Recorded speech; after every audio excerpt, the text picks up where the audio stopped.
नमस्कार दोस्तों, स्वागत है आपका मेरे चैनल में। आज हम सुनने जा रहे हैं हमारी कहानी का 5वां और अंतिम भाग। यदि आपको हमारी ये कहानी पसंद आती है तो प्लीज़ हमारे चैनल को लाइक, शेयर और सब्सक्राइब ज़रूर करें। तो चलिए शुरू करते हैं। लेकिन इसका मतलब ये तो नहीं कि वो ब्लैक मैजिक जानती थी। She was a strange woman. वो आम लोगों से अलग थी। उन्हें दूसरी दुनिया की अजीबोगरीब बातें मालूम थी, जिन्हें वो इतने तार्किक ढंग से लोगों के सामने रखती थी कि लोग उन्हें खारिज नहीं कर पाते थे। कभी कभी वो खुद से बातें करती थी। कुछ लोगों को तो लगता था कि वो जिन्नों को बुलाती है। लोगों के बीच ये अफवाह भी थी कि वो सिर्फ उन्हें बुलाती ही नहीं, बल्कि अपने घर में उनका एक पूरा परिवार बसा रखा था। कैथरीन के रोंगटे खड़े हो गए। अगर उसे सुनाई देने वाली आवाज़ इसी भयानक महिला की हुई तो क्या होगा? इसीलिए जब मिस्टर गजानन ने आप लोगों को आयशा में रुचि लेते देखा तो उन्होंने मुझे इन्फॉर्म करना ज़रूरी समझा। आयशा मैम के आर्टिकल मलक उल मौत में ऐसा क्या था कि उसे रिकॉर्ड के लिए रखी जाने वाली कॉपी में भी जगह नहीं दी गई? कैथरीन ने पूछा। आप मलक उल मौत का मतलब जानती हैं? हम लोग लाइब्रेरी में गेस कर रहे थे तो हमें लगा कि इसका मतलब मौत का फरिश्ता हो सकता है। हो सकता है नहीं, यही होता है। मलाइका का मतलब भी फरिश्ता ही होता है, लेकिन यह बतौर बहुवचन यानी कि प्लूरल फॉर्म में इस्तेमाल किया जाता है। मलक इसका सिंगुलर रूप है। दरअसल उस आर्टिकल में मौत के फरिश्ते के बारे में धार्मिक बातें लिखी हुई थी। एक स्कूल की मैगजीन में ऐसी बातें अप्रासंगिक थीं, इसीलिए उसे बाद के संस्करणों से हटा दिया गया। और वो धार्मिक बातें क्या थी फादर? आयशा ने उस आर्टिकल में जो कुछ लिखा था उसके अनुसार जन्नत में रहने वाले 4 फरिश्ते में केवल एक फरिश्ता ऐसा था जो धरती पर आकर उस मिट्टी को ले जा सकता था जो अल्लाह को आदम और हवा को बनाने के लिए चाहिए थी। उस फरिश्ते का नाम था इज़राइल। इज़राइल ही एकमात्र ऐसा फरिश्ता था जो धरती के बाद आबाद इब्लिस की फ़ौज से मुकाबला करके यहाँ से मिट्टी ले जाने के काबिल था। उसने अल्लाह के हुक्म से इस काम को ईमानदारी से अंजाम दिया। उसके काम से खुश होकर अल्लाह ने उसे जीवन और मौत का बही खाता सौंपते हुए उसे ये जिम्मेदारी दी कि वह उन लोगों की रूह उनको उनसे उनके जिस्म से खींचकर दोज़ख या जन्नत के हवाले करे जो अपनी आयु पूरी कर चुके हों। जब किसी इंसान की आयु पूरी होनी होती है तब ज़िंदगी के दरख्त से एक पत्ता टूटकर गिरता है। उस पत्ते पर मरने वाले इंसान का नाम लिखा होता है। इज़राइल उस पत्ते को उठाता है, उस पर लिखा नाम पढ़ता है और चल पड़ता है उस इंसान की रूह का शिकार करने। प्रमिला ने खौफज़दा होकर कैथरीन की ओर देखा। तो क्या फादर, आयशा मैम की आयु पूरी हो चुकी है जो मैंने मौत के फरिश्ते को उन्हें ले जाते हुए देखा था? ये मामला मुझे थोड़ा अलग लग रहा है, एल्बर्ट ने विचारपूर्ण मुद्रा में बताते हुए कहा। इस्लामिक थियोलॉजी के अनुसार मौत का फरिश्ता ऐसी हरकतें नहीं करता है। वह अल्लाह के हुक्म पर सीधे सीधे मरने वाले की रूह खींच ले जाता है। वह किसी को नज़र नहीं आता और ना ही मरने वाले को कोई अल्टीमेट देता है। फिर ये सब क्यों हो रहा है? कैथरीन ने झंझलाते हुए कहा। मौत का फरिश्ता इन घटनाओं से कैसे और क्यों जुड़ा है? अब शायद एक ही तरीका है मिस कैथरीन, एल्बर्ट ने निर्णायक लहजे में कहा, और वो तरीका शायद आप भी जानती हैं। हमें आयशा मैम के पास जाना होगा? कैथरीन ने आशंकित लहजे में पूछा। ऑफ कोर्स, जो औरत आपके जहन में फुसफुसाती है वो औरत आपको सामने देखकर कुछ तो रिएक्ट ज़रूर करेगी, ऐसा मुझे यकीन है। कैथरीन को तुरंत कोई जवाब नहीं सूझा। घबराइए मत, मैं आयशा की खैरियत के लिए लेने के लिए हेल्थ सिटी हॉस्पिटल में कई बार जा चुका हूँ। आपको वहाँ अकेले नहीं जाना होगा, मैं आपके साथ रहूँगा। कैथरीन इस बार भी खामोश रही। उसके जहन में अब एक नया सवाल था।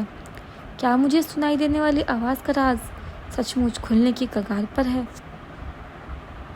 उस वक्त आयशा के वार्ड में खामोशी पसरी हुई थी। जिस वक्त थॉमस दबे पांव अंदर दाखिल हुए, उनके चेहरे पर दहशत थी। यद्यपि वातावरण में शीतलता थी, लेकिन फिर भी उनके चेहरे पर पसीने की बूंदें चमक रही थी। उन्होंने जेब से रुमाल निकालकर पसीना पोंछा।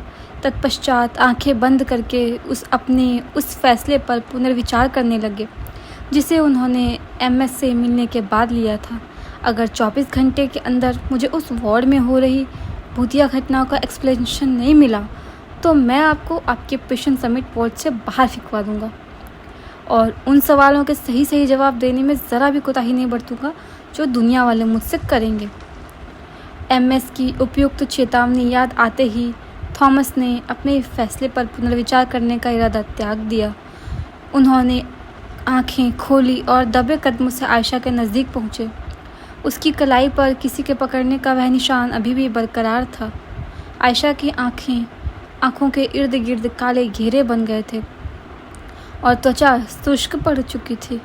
खुली हुई दोनों आंखों की पलकों पर बार बार एक मक्खी बैठ रही थी, उड़ रही थी।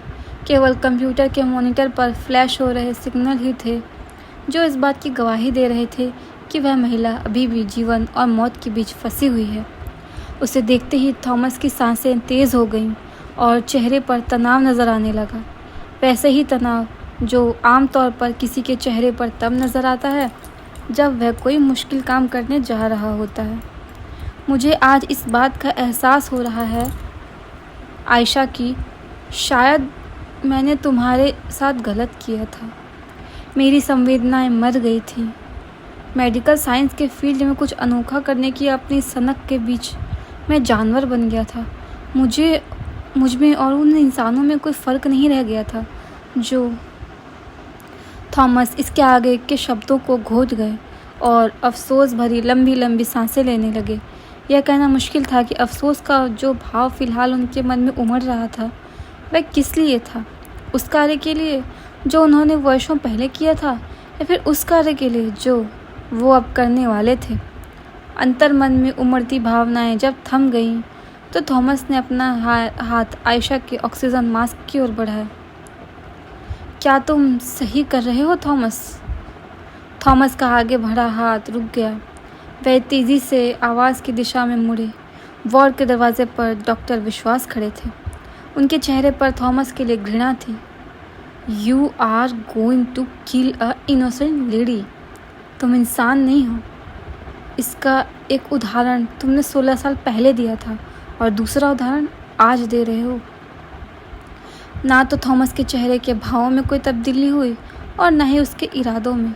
वे तेज़ी से आयशा की ओर मुड़े और अपना हाथ एक बार फिर उसके मास्क की ओर बढ़ाते हुए बोले, मैं आज इसे 23 साल की कोमा वाली ज़िंदगी से मुक्त करने जा रहा हूँ।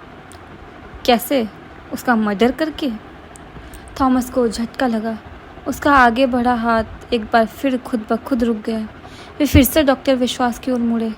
हाँ, विश्वास वार्ड में दाखिल होते हुए बोले, टेक्निकली ये मर्डर ही कहा जाएगा थॉमस। आयशा जिंदा है, वह मरी नहीं। उसके अंग ठीक से काम कर रहे हैं। घंटों में एक बार पलक झपकती है।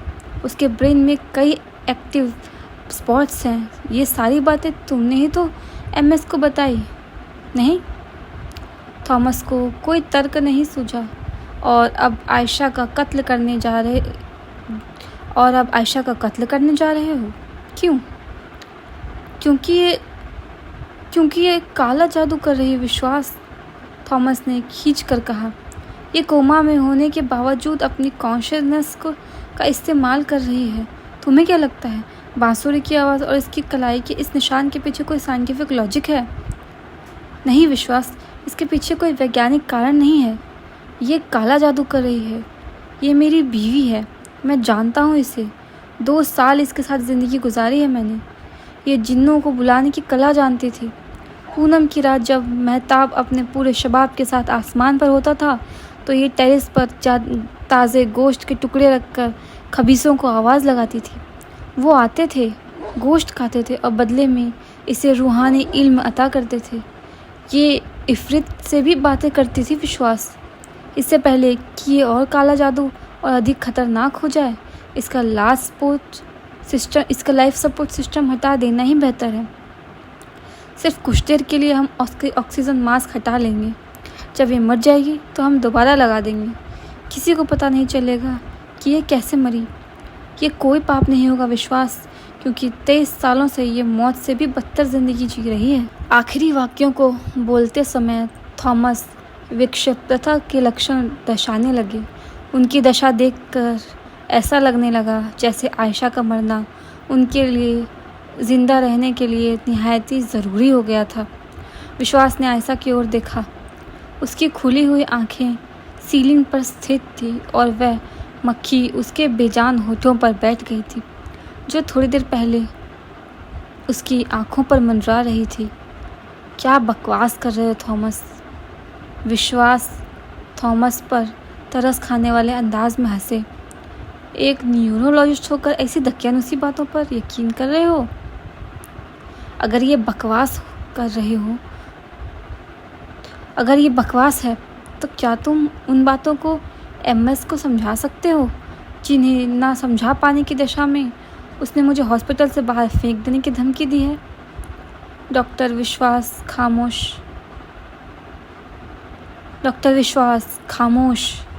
नहीं तो फिर मुझे इसे मारने दो, थॉमस ने उत्तेजित होकर कहा, लेकिन अगले ही पल अपनी भूल का एहसास होते ही उन्होंने स्वर धीमा कर लिया। हाँ विश्वास, मुझे इसे मारने दो। मैं पाप नहीं कर रहा हूँ, मैं इसे मुक्त कर रहा हूँ। विश्वास की प्रतिक्रिया जाने बगैर थॉमस झटके से आयशा की ओर मुड़े और उसके ऑक्सीजन मास्क को निकाल दिया। कंप्यूटर के मॉनिटर पर नजर आते ही इलेक्ट्रॉनिक सिग्नल के पैटर्न बदलने लगे। थॉमस की इस हरकत के बाद डॉक्टर विश्वास मानो नींद से जागे। वे तेज़ी से आयशा की ओर लपके और उसके मास्क को दोबारा लगा दिया। उनके इस अप्रत्याशित कृत्य पर थॉमस ने उन्हें घूर कर देखा। मैं ऐसा नहीं होने दे सकता, विश्वास ने उत्तेजित लहजे में कहा। वी आर डॉक्टर्स, लोग धरती पर का भगवान कहते हैं हमें। हम ऐसे किसी को कैसे मार सकते हैं? तुम अपनी औथ भूल गए हो थॉमस। लेकिन मैं नहीं भूला। मैं अपनी आंखों के सामने किसी को मरते नहीं देख सकता। I can't let her die. बदले में मैं भले मर जाऊं। थॉमस ने मूर्खों की तरह इधर उधर फुदकते हुए कहा कि ये औरत कोमा में पड़े पड़े ही मुझे मार दे, लेकिन ये नहीं मरनी चाहिए, है ना? शांत हो जाओ थॉमस, विश्वास ने थॉमस की बाँह पकड़कर उन्हें इधर उधर भागने से रोकते हुए कहा। I will handle this. ये ब्लैक मैजिक होगा या जो कुछ होगा, मैं इसे देख लूँगा। मुझ पर छोड़ दो ये। थॉमस की दौरे जैसी हालत थोड़ी काबू में आई। तुम देख लोगे इसे, लेकिन कैसे? तुम चले जाओ यहाँ से, अंडरग्राउंड हो जाओ, विदेश चले जाओ या फिर जहन्नुम में चले जाओ, लेकिन कुछ दिनों के लिए यहाँ से हट जाओ।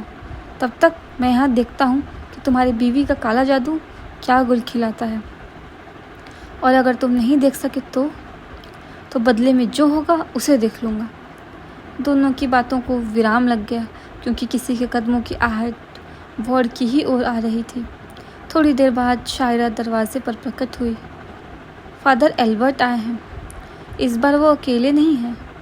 विश्वास ने थॉमस की ओर देखा। थॉमस समझ गए कि उन्हें क्या करना है। फादर एल्बर्ट के साथ कैथरीन और प्रमिला भी थी, लेकिन प्रमिला की हालत खस्ता थी। कोई अनजाना भय उसके अंदर इस कदर भरा हुआ था कि वह तुरंत वार्ड में नहीं घुसी। कैथरीन और एल्बर्ट अंदर दाखिल हो गए, लेकिन वह वार्ड के दरवाजे पर ही ठहर कर अंदर का जायज़ा लेने लगी। वह हक्का बक्का नज़र आ रही थी। उसके चेहरे पर मौजूद भावों को देखकर कहीं से भी नहीं लग रहा था कि वो एक चंचल, बेबाक और उद्दंड लड़की थी। वह उस बिल्ली जैसी नज़र आ रही थी जिस पर बाल्टी भर पानी उड़ेल दिया गया हो, या फिर उस बच्चे जैसी जिसे उसकी माँ ने डराने के लिए भूतों का किस्सा सुनाया हो। वास्तविकता भी यही थी कि प्रमिला को भूतों से डर लगता था। ब्लैक मैजिक से वह विशेष रूप से डरती थी, क्योंकि उसने लोगों से सुन रखा था कि इससे किसी लड़की की सुंदरता को ख़त्म किया जा सकता है। थोड़ी देर वह दरवाजे से ही ताक झांक करती रही, फिर आश्वस्त होने के बाद अंदर आ गई और चेहरे पर सहमा हुआ भाव लिए हुए कैथरीन की आड़ में खड़ी हो गई। वार्ड में केवल डॉक्टर विश्वास सक्सेना और नर्स शायरा बानो थी। हेलो फादर, विश्वास ने शेक हैंड के उद्देश्य से एल्बर्ट की ओर हाथ बढ़ाते हुए कहा। इस बार आपको अपने स्टाफ की पुरानी मेंबर की याद बहुत दिनों बाद आई। हाँ मिस्टर विश्वास, एल्बर्ट ने गर्मजोशी से हाथ मिलाते हुए कहा, लेकिन इस बार हम मिसेस थॉमस से मिलने की बड़ी दिलचस्प वजह लेके आए हैं। दिलचस्प वजह सुनते ही डॉक्टर विश्वास की तवज्जो कैथरीन और प्रमिला की ओर गई। ये दो प्यारी बच्चियां कौन हैं? क्या आपने यहाँ आने की वो दिलचस्प वजह यही दोनों है? कहानी थोड़ी अजीब है, उलझी हुई है और लंबी भी है, इसीलिए हम पहले वह तसल्ली कर लेना चाहते हैं जिसके लिए मिस कैथरीन को लेकर यहाँ आए हैं। कहने के पश्चात एल्बर्ट कैथरीन से मुखातिब हुए। यही आयशा खातून है कैथरीन, जिनके बारे में आपको लगता है कि शायद इन्हीं की आवाज़ आपके जहन में सिर उठाती है। डॉक्टर विश्वास ने हल्के से चौंक कर अपने सामने खड़ी उस लड़की पर नज़र डाली और उसे गौर से देखने लगे। थोड़ी देर तक कैथरीन को घूरने के बाद उन्होंने एल्बर्ट को एक्सक्यूज़ मी कहा और वार्ड से बाहर चले गए। शायरा भी दरवाजे की ओर मुड़ी, लेकिन तब तक विश्वास वार्ड से पलायन कर चुके थे। वह भी शायद उनके पीछे जाना चाहती थी, लेकिन कुछ सोचकर वार्ड में ही बनी रही। उसकी भाव-भंगिमाओं से लग रहा था कि उसे डॉक्टर विश्वास के यूं जाने की वजह मालूम थी। कैथरीन की निगाहें आयशा के चेहरे पर ठहरी हुई थीं। उसे कुछ महसूस हो रहा था, लेकिन क्या महसूस हो रहा था वह नहीं जानती थी। आयशा का विकृत चेहरा डरावना लग रहा था, लेकिन कैथरीन उसी चेहरे की ओर एक अजीब सा खिंचाव महसूस कर रही थी। उसे आयशा की खुली आंखों की गहराइयों में अपने सवाल का जवाब नज़र आ रहा था, और ऐसा सिर्फ इसीलिए नहीं था कि अब तक के पड़ताल में आयशा एक पहेली बनकर सामने आई थी, बल्कि इस अनुभूति का कोई और कारण भी था जिसे खुद कैथरीन भी नहीं जानती थी। इसके विपरीत प्रमिला आयशा की ओर देखने से डर रही थी, क्योंकि उसे एल्बर्ट की बातें याद थीं। She was a strange woman. वो आम लोगों से अलग थी। कभी कभी वो खुद से बातें करती थी। कुछ लोगों को तो ये भी लगता था कि वो जिन्नों को बुलाती थी। लोगों के बीच ये अफवाह भी थी कि वो सिर्फ उन्हें बुलाती नहीं थी, बल्कि अपने घर में उनका एक पूरा परिवार बसा रखा था। मुझे कुछ महसूस हो रहा है फादर। कैथरीन ने एल्बर्ट की ओर देखा। शायद हमें आपको बताने की ज़रूरत नहीं है मिस कैथरीन कि आपको करना क्या है। कैथरीन एल्बर्ट का मंतव्य समझ गई। वह आगे बढ़कर आयशा के इतने नज़दीक पहुंची कि उसके माथे पर हाथ रख सके। इन सबके बीच कंप्यूटर के मॉनिटर पर स्थिर शायरा की निगाहों में विषम्य भरता जा रहा था, क्योंकि उसे मॉनिटर पर वह नज़र आ रहा था जो आज तक कभी नज़र नहीं आया। मॉनिटर पर नृत्य कर रहे विद्युत संकेतों के पैटर्न में अप्रत्याशित परिवर्तन होने लगा था। उपयुक्त परिवर्तन को देख शायरा ने यह निष्कर्ष निकाला कि कैथरीन को अपने नज़दीक पाकर आयशा की तंत्रिका कोशिकाएं प्रतिक्रिया दे रही थी। उसने व्यग्र होकर पहलू बदला। काश डॉक्टर थॉमस होते। वह डॉक्टर विश्वास को सूचित करने के ध्येय से बाहर जाने को उद्यत हुई कि एक नया चमत्कार देख फिर से हतप्रभ रह गई। सिर्फ वही नहीं, एल्बर्ट और प्रमिला भी उस दृश्य को देखकर विस्मित हो गए, जबकि कैथरीन की धड़कनें तेज़ हो गई और बदन थरथराने लगा था। वह हौलनाक थी। आयशा के पलकों में कंपन हो रहा था। उसका हाथ थरथरा रहा था और गर्दनों में भी हरकत होती दिख रही थी। Miracle is happening Catherine, get more closer to her. Albert ने कैथरीन को उकसाया, जबकि प्रमिला अपना पूरा शरीर एल्बर्ट की ओर में छुपा कर केवल गर्दन निकाल कर कैथरीन को देख रही थी। कैथरीन बदन की थरथराहट को संभालते हुए एल्बर्ट के निर्देश को अमल में लाई और आयशा के करीब पहुंच गई। जैसा कि एल्बर्ट ने कहा था, सचमुच चमत्कार हो रहा था। आयशा ने बेहद आहिस्ता से कैथरीन की ओर गर्दन घुमाई और अपनी उन आंखों को कैथरीन के चेहरे पर स्थित कर लिया, जो कुछ सेकंड पहले तक सीलिंग को घूर रही थी। कैथरीन पत्थर की मूरत में तब्दील हो गई और हिलना डुलना भूलकर दम साधे हुए केवल आयशा को घूरने लगी। यही हाल एल्बर्ट, प्रमिला और शायरा का भी था। उनकी शक्ल से लग रहा था कि वे ना तो सुखद आश्चर्य व्यक्त कर पाने की स्थिति में थे और ना ही भय। और फिर उनकी कल्पनाओं की सीमाओं को ध्वस्त करते हुए एक हैरत अंगेज घटना घटी। आयशा के होंठ हिलने लगे। कैथरीन। जैसे ही उसके होठों से कराह में लिपटा हुआ ये शब्द निकला, कैथरीन लगभग चीख पड़ी।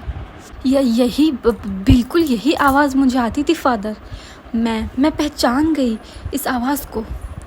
देखा प्रेमू, लाइब्रेरी में कही हुई मेरी बात सही निकली। मुझे आती आवाज़ इन्हीं की थी। उत्साह और आश्चर्य से दो दो हाथ करते हुए कैथरीन एल्बर्ट की ओर घूमी कि उसके बदन को तेज झटका लगा। तत्पश्चात उसके मस्तिष्क में पीड़ा की एक तेज लहर उठी। इसके बाद वह केवल यही महसूस कर पाई कि आयशा ने उसकी कलाई पकड़ ली है। फिर वही हुआ जो अब तक होता आया था। सायरन की तेज़ आवाज़ सुई बनकर उसके कानों के पर्दों में चुभने लगी। जब ये चुभन बर्दाश्त की हद से अधिक बढ़ गई तो कैथरीन ने अपनी दूसरी हथेली एक कान पर रख ली और आंखें बंद कर ली। लगता है कैथू मर रही है फादर। उसे करंट लग रहा है, पर मिला बदहवास लहजे में चीखी। शायरा भी घबरा उठी। उन तीनों को केवल यही नज़र आ रहा था कि आयशा ने कैथरीन की कलाई पकड़ ली है, जिसके फलस्वरूप कैथरीन को झटके लग रहे हैं। डोंट वरी प्रमिला, ये पहली बार नहीं हो रहा है उसके साथ। मिसेस माथुर के घर पर भी ऐसा हो चुका है। शायद आयशा अपनी कॉन्शियसनेस को कैथरीन की कॉन्शियसनेस के साथ कनेक्ट कर रही है। लगता है कैथरीन के सवालों के जवाब मिलने वाले हैं। लगभग 2 मिनट बाद कैथरीन के जहन में गूंजता सायरन का शोर खत्म हो गया। अब उसे परम शांति का अनोखा एहसास होना था और उसके बाद आवाज़ का संदेश सुनाई देना था। मगर इस बार ऐसा नहीं हुआ। बहरेपन का वह एहसास जब लंबे समय तक बरकरार रहा तो कैथरीन ने धीरे धीरे आंखें खोली और एक नए आश्चर्य से रूबरू हुई। अब वार्ड में नहीं थी। वह जहाँ थी वहाँ दूर दूर तक सफ़ेद धुंध थी और हवा में इधर उधर काले साए मंडरा रहे थे। किसी दुनिया में आ गई थी वह। उसने सामने देखा। धुंध में कोई आकृति निकलकर उसकी ओर आ रही थी। जब आकृति धुंध में से पूरी तरह निकलकर उसके बेहद करीब आ गई तो उसका चेहरा स्पष्ट हुआ। आप यहाँ हैं? तो फिर वार्ड में कौन है? ये कौन सी जगह है और मैं यहाँ कैसे आ गई? वार्ड में आयशा है। आकृति का जवाब सुनकर कैथरीन का दिमाग चकरा गया। तो आप आयशा नहीं हैं? उस आकृति ने जो आयशा की थी नहीं में गर्दन हिलाई। फिर कौन है आप? एक चेतना हूँ जो अपने सहन से ना तो पूरी तरह जुड़ी हुई है और ना ही पूरी तरह अलग हुई है। एक ऐसी चेतना हूँ जो आवाज़ बनकर जीवन और मौत के बीच इस दुनिया में 23 सालों से भटक रही हूँ। तुम भी इस वक्त एक चेतना हो, एक आवाज़ हो। जीवन और मौत के बीच की दुनिया। हर वो इंसान जो ना तो मरा हो और ना ही जिंदा है इसी दुनिया में रहता है, या कह सकते हैं कि इस दुनिया में फंसा होता है। ये चेतनाओं की दुनिया है। यहाँ उन इंसानों की चेतनाएं भटकती हैं जो वास्तविक ज़िंदगी में कभी ना टूटने वाली एक लंबी नींद में जा चुके हैं, जो जिंदा लाश में तब्दील हो चुके हैं, जिन्हें ना तो जीवित माना जाता है और ना ही मृत। जीवन और मौत के बीच पड़ने वाली गहरी खाई है ये दुनिया। यहाँ फंसने वालों को ना तो ज़िंदगी अपनी बाहों में समेट सकती है और ना तो मौत अपने भयानक जबड़ों में भर कर निगल सकती है। तुम अपने इर्द गिर्द मंडराती हुई जो काली परछाइयाँ देख रहे हो, ये भी उन इंसानों की चेतनाएं ही हैं जो भौतिक संसार में मेरी तरह लंबी कोमा की ज़िंदगी काट रहे हैं। तो फिर इस दुनिया में कैसे आ गई मैं? कैथरीन का लहजा कलेजा हलक में आ फंसा। क्या मैं भी आपकी तरह कोमा में जा चुकी हूँ? मैं लेकर आई हूँ तुम्हें इस दुनिया में। पिछले 7 दिनों से मैं तुम्हारी ही तो राह देख रही थी। तुम होनहार हो कैथरीन। तुम अपनी होशियारी से आखिरकार मुझ तक पहुँच ही गई। मेरी कुछ समझ में नहीं आ रहा है आयशा मैम। कैथरीन ने सिर थाम लिया। उसे सचमुच कुछ नहीं समझ में आ रहा था। उसके जहन में ढेर सारे सवाल तैर रहे थे, लेकिन वह फैसला नहीं कर पा रही थी कि उन्हें पूछने में का सिलसिला कहाँ से शुरू करे। मैम नहीं कैथरीन। आयशा का लहजा भावुक हो गया। मैं तुम्हारी मैम नहीं हूँ। मेरा और तुम्हारा रिश्ता सबसे पवित्र और सबसे अनोखा है। क्या रिश्ता है वो? आखिरकार कैथरीन के हाथ सवालों का सिरा लग गया। आखिर क्या रिश्ता है आपका और मेरा? आप क्यों मुझे खतरों से आगाह करती थी? आपने अचानक मुझसे मोड़ लिया क्यों? कौन है जो मुझे मारना चाहता है और जिससे बचने के लिए मुझे आपको मारना है? आप ज़िंदगी और मौत के बीच फंसी हुई हैं, फिर भी आप मुझसे कांटेक्ट कैसे कर लेती हैं? और सिर्फ मुझसे ही क्यों कांटेक्ट करती हैं, किसी और से क्यों नहीं? क्या यहीं फंसी हुई हर चेतना की आपकी तरह फिजिकल वर्ल्ड के लोगों का से कनेक्ट कर सकती है? आप जब सेंट ऑगस्टिन में थी तो क्या सचमुच काला जादू करती थी? क्या आप जिन्नातों से बात करती थी? आपको दूसरी दुनिया के खतरनाक इल्म कौन बताता था? क्या क्या आपके बारे में वो सभी बातें सच हैं जो फादर एल्बर्ट ने हमें बताई? कैथरीन को जो भी सवाल याद आते गए उन्हें उगलती चली गई और फिर लंबी लंबी सांसें लेने लगी। इतने सवाल इकट्ठे कर लिए तुमने कैथरीन? आयशा हंसी। उसकी हंसी में एक दर्द था। कहाँ से जवाब देना शुरू करूँ मैं? वहाँ से जब मैं अनाथ आश्रम में थी, या वहाँ से जब मैं सेंट ऑगस्टिन में थी, या फिर वहाँ से जब मैं इस दर्द भरी ज़िंदगी से रूबरू हुई? आप मुझे वहाँ से जवाब देना शुरू कीजिए जहाँ से आप मेरी ज़िंदगी में आई, मुझसे जुड़ी और किसी साए की तरह मेरी हिफाजत की, लेकिन फिर अचानक मुझसे मुंह मोड़ ली। मेरी ज़िंदगी के 3 पड़ाव हैं कैथरीन, आयशा ने एक सर्द आह भरकर कहना शुरू किया। शुरुआत पहले पड़ाव से करती हूँ।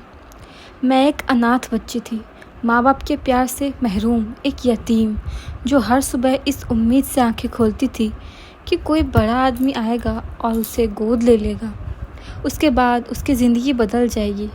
मैं उस बड़े आदमी के जीवन में संतान की कमी को पूरा कर दूंगी और वह मेरे जीवन में माँ बाप के प्यार की कमी को पूरा कर देगा। यही ख्वाब बसता था मेरी आंखों में। केवल मेरी ही नहीं, अनाथ आश्रम में रहने वाले हर बच्चे की आंसुओं में, नम आँखों में केवल यही एक ख्वाब बसता है जो उन्हें हर सुबह उठने की एक नई उम्मीद देता है। मुझे भी देता था। मैं उस पल लोगों को की दुत्कार और अपेक्षा को भूल जाती थी जब पता चलता था कि अनाथ आश्रम में कोई निसंतान दंपत्ति बच्चा गोद लेने आया है। बाकी बच्चों के साथ मैं भी लाइन में खड़ी होती थी, लेकिन मेरे सामने किसी और को चुन लिया जाता था। मैं कई बार लाइन का हिस्सा बनी, लेकिन चुनी एक भी बार नहीं गई। हर बार मेरे सामने किसी और को चुन लिया जाता था और मुझे उस अनाथालय में इस एहसास के साथ अकेला छोड़ दिया जाता था कि मैं किसी की बेटी बनने के काबिल नहीं हूँ। मैं सारी रात रोने के बाद अगली सुबह अपमान और तिरस्कार भरी ज़िंदगी जीने के लिए फिर से उठ खड़ी होती थी। वक्त गुजरता गया और मैं उस उम्र के पड़ाव को पार कर गई जिसके बाद लड़कियों को किसी को गोद नहीं दिया जाता था और उन्हें ट्रस्ट की जिम्मेदारी घोषित कर दी जाती थी। मैं बड़ी हो गई, लेकिन मेरे अंदर किसी की बेटी बनने की चाहत अब भी बरकरार थी। मैं अब भी उस लाइन का हिस्सा बनने के लिए तरसती थी जिस लाइन में से मुझे कभी चुना नहीं गया था। मुझे नहीं मालूम था कि मेरे अम्मी अब्बू ज़िंदा हैं या नहीं, लेकिन फिर भी मैं हर शब बारात की रात कब्रगाह में जाती थी और उन कब्रों को सजाती थी जिन्हें सजाने वाला कोई नहीं होता था। मैं उन पर चिराग रोशन करती थी और उनसे लिपट कर घंटों रोया करती थी। लोग अपने अपने महरूमों के लिए दुआ पढ़कर घर को लौट जाते, लेकिन मैं वहीं बैठी सिसकती रहती थी। मेरी सिसकियाँ रात की खामोशी से सवाल करती थी कि कुदरत ने मुझे यतीम क्यों बनाया, और अगर यतीम बनाया भी तो इस यतीम को किसी ने गले क्यों नहीं लगाया। और फिर ऐसी ही एक शब बारात की रात मेरे आंसू किसी लावारिस कब्र की दामन को भिगो रहे थे कि मुझ पर एक करिश्मा नाजिल हुआ। आयशा थोड़ी देर के लिए रुककर अपने आंसू पोंछी, तत्पश्चात आगे बोली। आधी रात गुजर चुकी थी। कब्रगाह में कोई नहीं था। लोग अपने मरहूम अजीज़ों की कब्र पर दुआ करके लौट चुके थे। वहाँ काबिज़ अंधेरे में कब्रों पर जल रहे चिरागों की रोशनियाँ झिलमिला रही थीं और सन्नाटे में मेरी सिसकियाँ चिरागों की रोशनियाँ झिलमिला रही थी और सन्नाटे में मेरी सिसकियाँ गूंज रही थी। तभी किसी ने मेरे कंधे पर हाथ रखा। कैथरीन के रोंगटे खड़े हो गए, जबकि आयशा ने आगे कहा।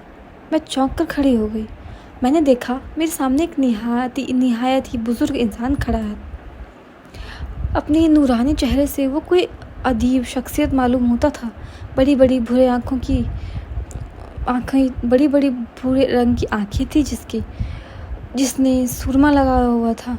मूछें सफ़ाचट, दाढ़ी लंबी और सफ़ेद थी। उसके सिर पर हरे रंग का साफ़ा बांधा हुआ था। उसके चेहरे से नूर की बरसात हो रही थी। उसका सफ़ेद कुर्ता घुटनों तक लटक रहा था। आप कौन है मोहतरम? मैंने डरते डरते पूछा। मेरे सवालों पर उस इंसान ने दाहिनी ओर देखा।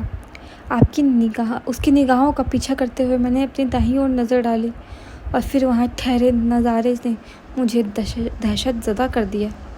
कब्रगाह के दरवाजे पर 20-25 लोगों का हुजूम खड़ा था। उस हुजूम में बच्चे, बूढ़े, जवान, हर उम्र के पुरुष और महिलाएं थीं। महिलाएं सफ़ेद बुर्के में थीं और हिजाब और नकाब से अपना सिर और चेहरा ढके हुए थी, जबकि बच्चे समेत सभी जवान बूढ़े मर्द उस इंसान की तरह बेदाग सफ़ेद कुर्ता पैजामा पहने हुए थे और सिर पर हरे रंग का साफ़ा बांधे हुए थे। इस नज़ारे को देख मेरी रूह फना हो गई। वे सभी अपनी सूरमेदार आँखों से केवल मुझे ही देख रहे थे। आँखों में खौफ का समंदर लिए हुए मैंने फिर से उस इंसान की ओर देखा। उसका रौबदार चेहरा अब मुझे रहस्यमय लगने लगा था। उसकी बड़ी बड़ी आँखें मुझे डरा रही थीं। कौन हैं आप लोग? मैंने डरते हुए पूछा। जवाब में उसने जो कहा उसे सुन मेरी अपनी ज़िंदगी पर से यकीन उठ गया। आज भी उस पल को याद करके मेरे रोंगटे खड़े हो जाते हैं, जिस पल उस रहस्यमय इंसान ने मुझे अपना परिचय दिया। जिन्नात हैं हम, उसने भारी और डरावनी आवाज़ में जवाब दिया। जैसे जिन्नात? मेरे लब थरथराए। हाँ, तेरे जैसे इंसानों की तरह हमारी भी दुनिया है। तेरी तरह हमें भी अल्लाह ने बनाया है। बस फ़र्क इतना है कि तुझे उसने मिट्टी से बनाया है और हमें उसने आग से बनाया है। हम हमारे परिवार के साथ शब बारात की दुआ करने उस कब्रगाह को जा रहे थे जहाँ हमारे पुरखे सुपुर्द एक खाक किए गए हैं, लेकिन तेरा रोना सुनकर हम यहाँ चले आए। डर मत, हम इफ़रित हैं, तुझे नुकसान नहीं पहुँचाएंगे। जब मुझे पता चला कि मेरे सामने अचानक आकर खड़ा हो गया वह जिन और उसका परिवार इफ़रित है, तो मेरा डर कुछ कम हुआ, क्योंकि इफ़रित जिन हम इंसानों की तरह ही होते हैं। उनका भी अपना एक अलग समाज होता है, उनके परिवार होते हैं। जैसे हम इंसानों में अच्छे बुरे लोग होते हैं, उसी तरह इफ़रित में भी अच्छे बुरे होते हैं। उनके पास जादुई इल्म होते हैं। उन सभी इल्मों में सबसे ख़ास इल्म ये होता है कि वे हम इंसानों के दिल की बात महसूस कर लेते हैं। इसलिए उस बुज़ुर्ग इफ़रित ने मेरे उस दर्द को महसूस किया था जिसे आज तक कोई और नहीं महसूस कर पाया। यतीम होने का दर्द है तुझे? इफ़रित ने कहा। तुझे इस बात का दर्द है कि अल्लाह ने तुझे किसी की बेटी बनाकर इस दुनिया में क्यों नहीं भेजा? और फिर इफ़रित ने मुझे एक इल्म दिया। उसने मुझे सिखाया कि रूहों को आवाज़ कैसी लगाई जाती है, ताकि मैं सिर्फ एक बार अपने अम्मी अब्बू से जी भर कर बातें कर सकूं। उससे दुनिया वालों की शिकायतें कर सकूं और यतीम होने का गम गलत कर सकूं। मैं ये जान सकूं कि वास्तव में मैं यतीम नहीं थी, बल्कि एक दुनियावी घटना ने मुझे यतीम बना दिया। लेकिन इफ़रित ने मुझे उस इल्म को केवल एक बार इस्तेमाल करने के लिए कहा था। उसने मुझे हिदायत दी थी, तू इस इल्म के इस्तेमाल से उन रूहों को जगा सकती है जो कब्र में लेटे हुई क़यामत के दिन का इंतज़ार कर रही है। लेकिन ए आदमज़ाद, ये ख्याल रहे कि तुझे रूहों को उनकी नींद से जगाने का अपना पेशा नहीं बना लेना है। उन्हें हमेशा मत जगाना, अल्लाह के बनाए हुए कायदे की मुखालफत मत करना और इस इल्म का इस्तेमाल केवल एक बार अपने माँ बाप की रूह को बुलाकर ये जानने के लिए करना कि तू यतीम कैसे हुई। अगर तूने कायदे तोड़े तो अल्लाह तुझे सज़ा देगा। उससे ऊपर कोई नहीं है, हम जिन्नात भी नहीं। अगर तू इस इल्म का इस्तेमाल करने की आदी हो गई तो ये इल्म तुझ पर हावी हो जाएगा और तेरे जहन पर काबिज़ होकर तुझसे अजीबोगरीब हरकतें करवाएगा। आखिर में तू पागल हो जाएगी। मैंने इफ़रित से वादा कर लिया कि मैं उसके दिए हुए इल्म की आदी नहीं बनूंगी, लेकिन मैं अपने वादे पर कायम नहीं रह सकी। मैंने वादा तोड़ दिया, मैंने वादा खिलाफ़ी कर दी। ऐसा क्या किया आपने उस इल्म से? कैथरीन ने रोमांचित होते हुए पूछा। मैंने अपने अम्मी अब्बू की रूह को बुलाया, उनसे पूछा कि मैं यतीम कैसे हुई, वो मुझे छोड़कर क्यों चले गए। जवाब में उन्होंने बताया कि उनकी मौत एक रोड एक्सीडेंट में हुई थी और मेरे चाचा जान ने मिल्कियत पर अकेले दावा करने की नीयत से मुझे अनाथालय में छोड़ दिया था। इसके बाद मुझे इफ़रित की हिदायत के मुताबिक उस इल्म का इस्तेमाल नहीं करना था, लेकिन मैंने किया। मैंने बाद में उस इल्म से कई बदजात रूहों को बुलाया और उनसे काला जादू सीखा ताकि अपने चाचा जान से बदला ले सकूं। मैं वापस अपने परिवार में नहीं जा सकती थी, लेकिन अपने गुनहगार को बख्शना भी नहीं चाहती थी। जिस इंसान की वजह से मुझे यतीम खाने की ज़िल्लत झेलनी पड़ी, उस इंसान से मैंने अपना बदला लिया। मैंने चाचा जान को काले जादू से बर्बाद कर दिया। मैंने इफ़रित से जो वादा किया था उसका ठीक उल्टा किया। मैं उस इल्म की आदी हो गई। मैं बार बार अम्मी अब्बू को बुलाने लगी। वो दोनों मुझे बार बार समझाते रहे, लेकिन मैं नहीं मानी। माँ बाप की जिस प्यार को मैं उनके जीते जी नहीं पा सकी थी, उसे उनकी रूह से नाजायज़ तरीके से पाने लगी। जिस दिन मैं अम्मी अब्बू से बातें नहीं कर पाती थी, उस दिन अजीब सी बेचैनी रहती थी मुझ में। मेरे लिए एक एक पल काटना मुश्किल था। और फिर जैसा कि इफ़रित ने कहा था, इसका असर सामने आने लगा। जब मैं अपनी तालीम पूरी करके बतौर टीचर सेंट ऑगस्टिन में आई तो मेरा अपनी भावनाओं पर से नियंत्रण हटने लगा था। कभी कभी मैं बहुत हाइपर हो जाती थी, तो कभी कभी ज़रूरत से ज़्यादा शांत। मुझे लोगों को अपनी बातें समझाने में मुश्किलें पेश आने लगी थी। मैं अजीब बर्ताव करने लगी थी। लोग कहने लगे थे कि मैं खुद से बातें करती हूँ, और जब मुझे भी इस पर यकीन हो गया कि मेरी जहनी हालत दुरुस्त नहीं है, तो मैंने इलाज करवाने की ठानी। मेरी मुलाकात डॉक्टर अल्फोंसो थॉमस से हुई। मेरी जो हालत थी उसे उन्होंने अपनी टर्मिनोलॉजी में बाइपोलर डिसऑर्डर कहा। उन्होंने मुझे भावात्मक संबल प्रदान किया। उनकी साइकोथेरेपी ने मेरी हैरत अंगेज़ मदद की। उनसे मिलते रहने से मुझ में सुरक्षा की भावना विकसित होने लगी और अम्मी अब्बू की रूह को बुलाकर उनसे बातें करने की आदत भी छूटने लगी। जहाँ मैं उन्हें रोज़ बुलाती थी, वहाँ अब हफ्ते में एक बार बुलाने लगी थी। थॉमस मेरे जीवन में बदलाव की आंधी बनकर आए थे। मैं उस आंधी को अपने जीवन में बदलाव की आंधी बनाकर मैं अपने जीवन में उस आंधी को ठहरने देना चाहती थी। उन बदलावों को मैं अपनी बाहों में समेट लेना चाहती थी जो डॉक्टर थॉमस लेकर आए थे। और आप दोनों ने एक दूसरे को अपना लाइफ पार्टनर बना लिया। ये बात फादर ने हमें बताई थी, कैथरीन ने कहा, लेकिन मैं भूल गई थी कि मैंने इफ़रित की वादा खिलाफ़ी की थी, जिसकी मुझे सज़ा मिलना बाकी थी। आयशा का लहजा भावुक हो गया। मैंने खुशियों को अपने दामन में समेट ज़रूर लिया था, मगर उन्हें सहेज पाती इससे पहले ही मेरी चेतनाओं ने मेरा साथ छोड़ दिया। मुझे नहीं मालूम कि मेरे साथ क्या हुआ था। मैं बस ज़मीन पर गिरे चंद सिक्के उठाने के लिए झुकी थी, लेकिन जब उठी तो जाने कैसे इस दुनिया में आ गई। यही है 3 पड़ावों में बटी मेरी ज़िंदगी की कहानी। पहला पड़ाव यतीम खाने में, और दूसरा पड़ाव थॉमस के साथ पूरा हुआ, जबकि तीसरा पड़ाव अभी भी हेल्थ सिटी हॉस्पिटल के वार्ड में पूरे होने की राह देख रहा है। कैथरीन कोई प्रतिक्रिया नहीं व्यक्त कर सकी। आयशा की कहानी सुन उसका मन भारी होने लगा था। खुद को यतीम ना स्वीकार कर पाने के एवज में उसे ये कीमत चुकानी पड़ी थी। आज वह एक जिंदा लाश बनकर रह गई थी। कुदरत के अफसाने अनोखे होते हैं, इसे कैथरीन बेहद करीब से महसूस कर रही थी। लेकिन मैं इन सब से कैसे जुड़ी? आपने मुझे क्यों चुना? काफ़ी देर बाद उसने पूछा। तुम मिसेस ब्रिगेंजा को माँ नहीं स्वीकार कर पाई हो कैथरीन। जानती हो क्यों? कैथरीन ने नहीं में गर्दन हिलाई, लेकिन आयशा ने तुरंत जवाब नहीं दिया। उसने कैथरीन को दम भरने के लिए पर्याप्त समय दिया और फिर विस्फोट कर दिया। क्योंकि तुम मिसेस ब्रिगेंजा की नहीं, मेरी बेटी हो। कैथरीन ने सुन तो लिया, लेकिन उसने सुना क्या, ये समझने में उसे कई सेकंड लग गए। क्या? आपने वही कहा जो मैंने सुना, जो मुझे सुनाई दिया? मैंने यही कहा कैथरीन कि तुम मेरी बेटी हो। ओह जीसस, कैथरीन ने आयशा के दावे को सिरे से खारिज कर दिया। Which kind of fantasy is this ma'am? You are a living dead since 1986. How can you deliver a baby in 1994?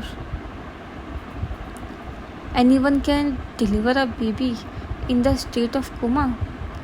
That's why I gave birth to you. Anyone can deliver a baby in the state of coma. That's why I gave birth to you. I'm going crazy. Catherine ने सिर थाम लिया। You don't know what are you saying? I know very well what I am saying. Ayesha ने अप्रत्याशित रूप से शांत लहजे में कहा। कैथरीन ने अपना चेहरा उठाया। उसकी भाव भंगिमाएँ ऐसी थीं जैसे वह कुछ ऐसा पूछने वाली हो जो नैतिक दृष्टि से उचित ना हो।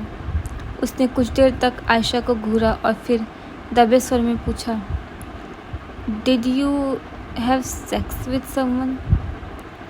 Yes, आयशा ने बगैर असहज हुए जवाब दिया, हालांकि उसका लहजा भावहीन था। I was raped. कैथरीन का सिर घूमने लगा। उसे अब भी यकीन नहीं हुआ कि आयशा सच कह रही है। वह कल्पना तक नहीं कर सकती थी कि कोमा में पड़ी औरत के साथ भी ऐसा घिनौना अपराध करने वाले जानवर इस दुनिया में हैं। डॉक्टर थॉमस ने किया था ये। आयशा ने कैथरीन के मन में उमड़ रहे सवाल को भांपकर जवाब दे दिया। लेकिन वो तो आपके पति थे। उन्होंने ऐसा क्यों किया? मुझे नहीं मालूम कि थॉमस क्या चाहते थे। उन्होंने मेरे साथ ऐसा क्यों किया? उनकी संवेदनाओं ने उन्हें रोका क्यों नहीं? मैं इसे रेप मानती हूँ, क्योंकि एक औरत को उसकी इच्छा के बगैर छूने का हक किसी को भी नहीं है, उसके पति को भी नहीं। थॉमस उन इंसानों में से भी नहीं थे जिसका संयम उसकी हवस के आगे कमज़ोर होता है, और अगर ऐसा होता भी तो उनके पास और भी रास्ते थे। तो क्या उन्होंने ऐसा इसलिए किया क्योंकि उन्हें संतान चाहिए थी? वे आपके और अपने प्रेम के प्रतीक के रूप में एक बच्चा चाहते थे? नहीं, अगर ऐसा होता तो तुम आज डॉक्टर अल्फोंसो थॉमस की बेटी होती, ब्रिगेंजा की नहीं। कैथरीन को ये सब किसी सपने जैसा लग रहा था। उसे अब भी यकीन नहीं था कि कुछ पलों में ही उसके लिए रिश्तों के मायने बदल गए हैं, उसका नाम बदल गया है। मैं सपना देख रही हूँ। उसने खुद को चुटकी काटी। मैं हेल्थ सिटी हॉस्पिटल में कोमा में पड़ी हूँ और एक औरत का हाथ पकड़े हुए कोई सपना देखने लगी हूँ। ये सब झूठ है। लेकिन झूठी कैथरीन साबित हुई। चुटकी काटने के बाद भी उसकी नींद नहीं खुली। उसके सामने के दृश्य नहीं बदले। उसके सामने खड़ी आयशा नहीं बदली। तुम जिसे झूठ समझ रही हो वही सच है कैथरीन बेटा। मैं तुम्हारी मैम नहीं, तुम्हारी माँ हूँ, जिसने कोमा में होने के बावजूद भी तुम्हें 9 महीने महसूस किया। मैं जिस वक्त कुछ भी नहीं महसूस कर सकती थी, उस वक्त भी तुम्हें महसूस करती थी। ये शायद प्रकृति का कोई छुपा हुआ रहस्य था कैथरीन, कि तुम्हें अपने गर्भ में धारण करते ही मुझे एहसासों ने आ घेरा था। मेरे अवचेतन मन में आहद की एक किरण फूटी थी। शायद ये मातृत्व की खुशी थी जो साथ छोड़ चुकी मेरी चेतना का कुछ अंश मुझसे आ जुड़ा था, ताकि मैं भी उस सुख को महसूस कर सकूं जिसे महसूस किए बगैर किसी स्त्री का अस्तित्व पूर्ण नहीं होता। मैं तुम्हारी धड़कनों को सुनती थी कैथरीन, तुमसे बातें करती थी। थॉमस को मैंने इसीलिए माफ़ कर दिया है क्योंकि उन्होंने तुम्हें मुझे दिया था। लेकिन फिर भी एक दिन तुम्हारी धड़कनें भी गायब हो गईं, तुम्हारी आवाज़ भी कहीं खो गई, तुम्हारा जन्म हो गया, तुम्हें मुझसे अलग कर दिया गया, और मैं एक बार फिर अपनी उस थोड़ी बहुत बिखरी हुई चेतना के साथ जो तुम्हारे कारण लौटी थी, जीवन और मौत के बीच इस दुनिया में अकेली भटकने लगी। मेरा और तुम्हारा रिश्ता माँ बेटी के समान रिश्ते से कहीं ज़्यादा अनोखा है कैथरीन। लेकिन विडंबना देखो, आज खुद मुझे ये साबित करना पड़ रहा है कि मैं तुम्हारी माँ हूँ, जबकि सच्चाई ये है कि तुम्हारा अवचेतन कभी मिसेस ब्रिगेंजा को माँ इसीलिए नहीं कह पाया क्योंकि इस दुनिया में आने से पहले ही तुम मुझे माँ कह चुकी थी। लेकिन कैथरीन चाह के भी कुछ ना कह पाई। उसका गला अवरुद्ध हो गया। कभी कभी सच हमारी कल्पना से परे होता है, हैरत अंगेज होता है। ये सच भी वैसा ही है, यकीन ना करने लायक सच। तुम मेरी माँ हो, इसीलिए मेरा हिफाजत करती थी। क्या कोई और वजह हो सकती है इसकी कि मैंने तुम्हें क्यों चुना?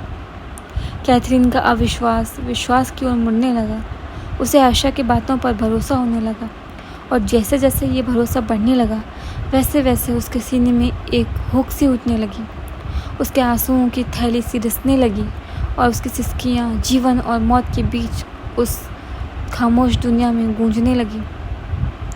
मैं एक जिंदा लाश होते हुए भी अपनी आवाज़ को तुम तक पहुंचाती थी, क्योंकि मुझे रूहानी इल्म आते थे। जब मैं ज़िंदा थी तो मैंने इफ़रित से किया वादा अपने माँ बाप का प्यार पाने के लिए तोड़ा, और जब मैं ज़िंदा से जिंदा लाश में तब्दील हुई तो मैंने ये वादा अपनी बेटी को प्यार देने के लिए तोड़ा। इसीलिए तोड़ा ताकि तुम्हें कभी ये ना लगे कि तुम अकेली हो। जो मैं करती थी उसे यहाँ रहने वाली हर चेतना नहीं कर सकी, क्योंकि हर चेतना को वो इल्म नहीं आता जो मुझे आता है। अगर ऐसा है तो तुमने मुझे छोड़ क्यों दिया? कैथरीन ने अवरुद्ध कंठ से पूछा। जब मेरे पैर से सांप लिपटने वाला था तो तुमने मुझे पहले क्यों नहीं बताया, जैसे हर बार बताती थी? फिर बाद में तुम मुझे हिदायत देने के बजाय ये क्यों कहने लगी कि मैं तुम्हें मार दूं? कैथरीन की आंखों में आंसू देख आयशा की आंखें भी नम हो गई। क्या तुमने राजा थियोस का किस्सा सुना है कैथरीन? राजा थियोस? कैथरीन चौंकी। एल्बर्ट ने एक किस्सा उसे सुनाया था, वही जो रूहानी ताकतों से भविष्य पूछता था, और जिसने एक रात अपनी रानी की हत्या कर दी थी। रोमांच के साथ कैथरीन के रोंगटे खड़े हो गए। राजा थियोस का यह क्या काम था? यहाँ क्या काम? उसने सोचा। यहाँ राजा थियोस का कोई काम नहीं है कैथरीन। आयशा ने मानो कैथरीन का मन पढ़ लिया, लेकिन उसी कहानी से मिलती जुलती कहानी यहाँ भी है। दुनिया वाले जब राजा थियोस की कहानी सुनाते हैं तो ये नहीं बताते कि उसने अपनी उस रानी की हत्या क्यों की थी जिसे वह दीवानगी की हद तक चाहता था। फादर एल्बर्ट ने भी नहीं बताया था। हाँ, क्योंकि किसी को भी ये मालूम नहीं कि थियोस ने अपनी रानी की हत्या इसीलिए की थी क्योंकि वह खुद को नहीं मार सकता था। वह रानी से प्रेम तो करता था, लेकिन अपनी ज़िंदगी की कीमत पर नहीं। इसका हमारी कहानी से क्या वास्ता? बहुत गहरा वास्ता है कैथरीन। जब काली शक्तियों ने थियोस को ये बताया कि पर्सिया से युद्ध करने के एवज में वह अपनी जान से जाएगा, तो थियोस ने पर्सिया पर चढ़ाई नहीं की। वह अपनी मौत से बच गया, इसीलिए बच गया क्योंकि वह अपना भविष्य पहले से ही जान गया। लेकिन आयशा ठहरी। उसका लहजा रहस्यमय हुआ। ये गलत किया था उसने। काली शक्तियों की मदद लेकर उसने अपनी मौत को धोखा दिया। फिर क्या हुआ? कैथरीन का खौफजदा लहजा। तुम एज़रियल के बारे में जानती हो कैथरीन, जिसे अल्लाह ने मौत का फरिश्ता बनाया था और उसे ज़िंदगी और मौत का बही खाता दिया था? हाँ, रेनबो में आपने इसी के ऊपर अपना आर्टिकल लिखा था। जब थियोस ने अपनी मौत को धोखा दिया तो एज़रियल के बही खाते का हिसाब बिगड़ने लगा, क्योंकि अल्लाह ने जो तय किया था उसके हिसाब से पर्सिया की जंग में थियोस को मरना था। ज़िंदगी की दरख्त से उसका नाम का पत्ता टूट कर गिरना था और मौत के फरिश्ते को उसकी रूह का शिकार करने के लिए आना था। लेकिन अब ऐसा नहीं होना था। जिस तारीख को थियोस को मरना था उस तारीख को मरने वालों की फहरिस्त में उसका भी नाम था, लेकिन ज़िंदगी के दरख्त से उसके नाम का पत्ता टूटकर नहीं गिरा। और ऐसा होते ही एज़रियल की नींद हराम हो गई, क्योंकि उसे 7 दिन के अंदर अल्लाह के सामने हाजिरी लगाकर बही खाते का हिसाब देना था। जिस दिन थियोस ने पर्सिया के खिलाफ जंग ना लड़ने का फैसला किया, अपनी मौत को धोखा दिया, उसी रात एज़रियल उसके पास आया। ए आदमज़ाद, तूने काफिरों वाली हरकत की है। तूने मौत पर फतह पाने की नापाक कोशिश की है। मैं तेरी रूह को अब नहीं खींच सकता। क्योंकि ज़िंदगी के दरख्त से तेरे नाम का पत्ता अभी तक नहीं टूटा है। इसीलिए मेरी तुझसे इल्तिजा है कि तू अपनी मर्ज़ी से अपनी मौत को गले लगाकर ज़िंदगी और मौत के इस सिलसिले को बिगड़ने से रोक ले, वरना मैं अपने बही खाते में एक रूह के हिसाब को दुरुस्त करने के लिए आने वाले 7 दिनों की किसी एक तारीख को मरने वालों की फहरिस्त में तेरे सबसे अजीज़ का नाम दर्ज कर लूँगा। और उस तारीख को जब ज़िंदगी के दरख्त से उसके नाम का पत्ता गिरेगा तो मैं उसकी रूह का शिकार कर लूँगा। हाँ, मौत का फरिश्ता हूँ, इसीलिए ये मेरे अख्तियार में है कि रूहों का हिसाब दुरुस्त करने के लिए मैं अपने बही खाते में अपनी ओर से कोई नाम दर्ज कर लूँ। थियोस इज़राइल की चेतावनी पर खौफज़दा हो उठा। जैसा कि मैंने बताया, वह अपनी रानी से प्यार तो करता था, लेकिन अपनी जान देने की कीमत पर नहीं। इसीलिए उसने खुद को मौत के हवाले करके इज़राइल के बही खाते को दुरुस्त करने से बेहतर सौदा ये समझा कि इज़राइल उस शख्स का नाम अपने बही खाते में दर्ज कर ले जो उसके लिए सबसे अजीज़ हो। इज़राइल ने यही किया। उसने रानी का नाम अपने बही खाते में लिख लिया और उस दिन के बाद आने वाली 7वीं रात को थियोस के जहन पर पागलपन तारी करके उसके हाथों रानी का कत्ल करवा दिया। थियोस की कहानी का दूसरा पहलू जो फादर एल्बर्ट उसे नहीं बता सके थे, सुनकर कैथरीन का मुंह विषम और भय से खुला रह गया। लेकिन थियोस की इस कहानी का हमसे क्या संबंध? छोटा सा संबंध है, लेकिन उसी संबंध के कारण आज मैं इस स्थिति में पहुंची हूँ कि मुझे तुमसे कहना पड़ रहा है कि तुम मुझे मार दो। दरअसल थियोस की तरह मैं भी भविष्यवाणी बताने वाली काली शक्तियों को बुलाती थी, लेकिन मैं उन्हें अपने लिए नहीं बुलाती थी, मैं उन्हें तुम्हारे लिए बुलाती थी। मैं उन काली शक्तियों को अपनी इल्म से इस कदर मजबूर कर देती थी कि वह मुझे भविष्य में तुम्हारे साथ होने वाली छोटी बड़ी घटनाएं दिखा देती थी, जिन्हें देखने के बाद मैं तुम्हारे जहन में फुसफुसा कर तुम्हें आगाह कर देती थी। ऐसा मैं कई सालों से कर रही थी और फिर एक दिन तुमने मुझसे वो पूछ लिया। इसके बाद मुझ में और थियोस में कोई फ़र्क नहीं रह गया। तुमने मुझे अपनी वॉरन के बेटे की बीमारी के बारे में पूछा। आयशा शांत हो गई, उसका लहजा विषादपूर्ण हो गया। लेकिन मेरा ऐसा पूछने से क्या गलत हो गया? तुम नहीं जानती कैथरीन कि जब तुमने मुझसे उस लड़के के बीमारी के बारे में पूछा और मैंने तुम्हारे सवालों का जवाब काली शक्तियों से मांगा, तो काली शक्तियों ने मुझे क्या दिखाया? क्या दिखाया? उन्होंने मुझे उस लड़के की मौत दिखाई। वॉरन मैम की बेटे की मौत? हाँ कैथरीन, वो लड़का अगले 3 दिनों में मरने वाला था। उसका ट्यूमर भले ही माइनर था, लेकिन किसी कारणवश अगले 3 दिनों में वह फट जाता और उसके दिमाग की नसों में गर्दिश करता लहू ठहर जाता। यही लिखा था उसकी किस्मत में। लेकिन तुमने मुझसे उसकी बीमारी के बारे में पूछकर अनजाने में ही उसकी किस्मत को बदल डाला। मेरी बेटी ने पहली बार कुछ मुझसे मांगा था, मैं मना कैसे कर देती? मैं नहीं मना कर पाई और तुम्हें बता दिया कि उस लड़के को ट्यूमर है। और फिर? आयशा ने एक गहरी सांस लेकर कहा। डॉक्टर ने अगले ही दिन उसके ट्यूमर को ट्रैक कर लिया और दवाओं के ज़रिए उसकी देखभाल शुरू कर दी।